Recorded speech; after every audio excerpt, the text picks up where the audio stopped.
જો તમે સોનું ચાંદી ખરીદી શકતા નથી તો અક્ષય તૃતીયા પર આ 5 વસ્તુ જરૂર ખરીદો.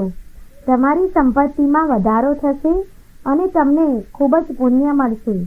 અક્ષય તૃતીયા તિથિને શુભ મુહૂર્ત માનવામાં આવે છે કે આ દિવસે કોઈ પણ શુભ કાર્ય જેમ કે લગ્ન, ગૃહપ્રવેશ કે નવા વેપારની શરૂઆત વગેરે કરી શકાય છે.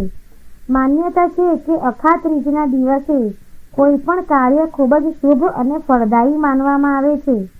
અક્ષય તૃતીયાના દિવસે 5 વસ્તુઓની ખરીદી કરવી ખૂબ જ શુભ માનવામાં આવે છે. આ 5 વસ્તુઓ ખરીદવાથી ધન સંપત્તિમાં વધારો થાય છે અને પરિવારના સભ્યોની ઉન્નતિ થાય છે. તે કઈ 5 વસ્તુ છે તે જાણતા પહેલા જો તમને દેવી લક્ષ્મીનો આશીર્વાદ હંમેશા તમારી સાથે રહેતો હોય તો 3 વાર જય માં લક્ષ્મી અવશ્ય લખો. તમને આપેલી માહિતી પસંદ આવે તો આ વિડીયોને લાઈક કરજો. ચાલો જાણીએ કે અક્ષય તૃતીયાના દિવસે કઈ વસ્તુ ખરીદવી જોઈએ.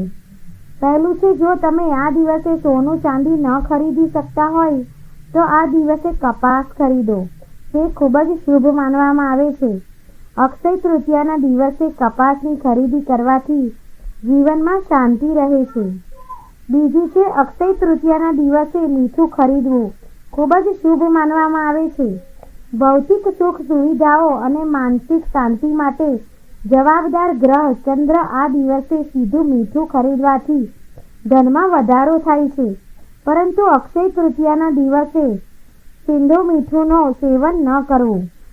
અને ત્રીજું છે, જો તમે સોનું ચાંદી ખરીદી નથી શકતા તો આ દિવસે માટીના ઘડા અથવા દીવો વગેરે ઘરે લાવવાનું શુભ માનવામાં આવે છે. આવું કરવાથી તમારી સંપત્તિમાં વધારો થાય છે અને ઘરના સભ્યોની ઉન્નતિ થાય છે. અને ચોથું છે, આ દિવસે જવ અથવા પીળી સરસો ખરીદવું એ સોના ચાંદી ખરીદવું બરાબર માનવામાં આવે છે. અખા ત્રીજના દિવસે આ વસ્તુ ઘરે લાવવાથી માતા લક્ષ્મીના આશીર્વાદ વ્યક્તિને મળે છે. પાંચમું છે, અક્ષય તૃતીયાના દિવસે વાસણ અથવા કોળીઓની ખરીદી કરવી એ પણ ખૂબ જ શુભ માનવામાં આવે છે. અને આ દિવસે તમે તાંબા અથવા પિત્તળના વાસણો ખરીદી શકો છો. અને આ દિવસે દેવી લક્ષ્મીના ચરણોમાં ચડાવી દેવાથી ધન સંબંધિત કોઈ સમસ્યા નથી રહેતી. આ વર્ષે અક્ષય તૃતીયા પર તમે માતા લક્ષ્મીના આશીર્વાદ મેળવી શકો છો અને તેને ધાર્મિક વિધિઓ અનુસાર સ્થાપિત કરો. અને દરરોજ માતાની ચરણ પાદુકાની પૂજા કરવાથી તમારું ભાગ્ય જલ્દી બનશે.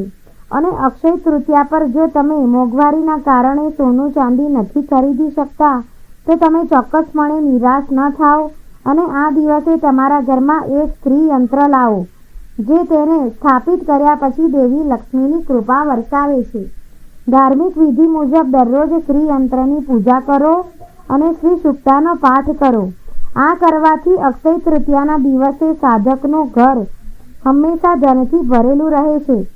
આનાથી દેવી લક્ષ્મીની સાથે ભગવાન શિવની કૃપા હંમેશા રહેશે. આ ઉપરાંત ભગવાન કુબેર પણ ઘરમાં નિવાસ કરે છે. તેથી અક્ષય તૃતીયાના દિવસે પારદ શિવલિંગની પૂજા કરવામાં આવે છે. આશા છે કે તમને આ માહિતી પસંદ આવી હશે.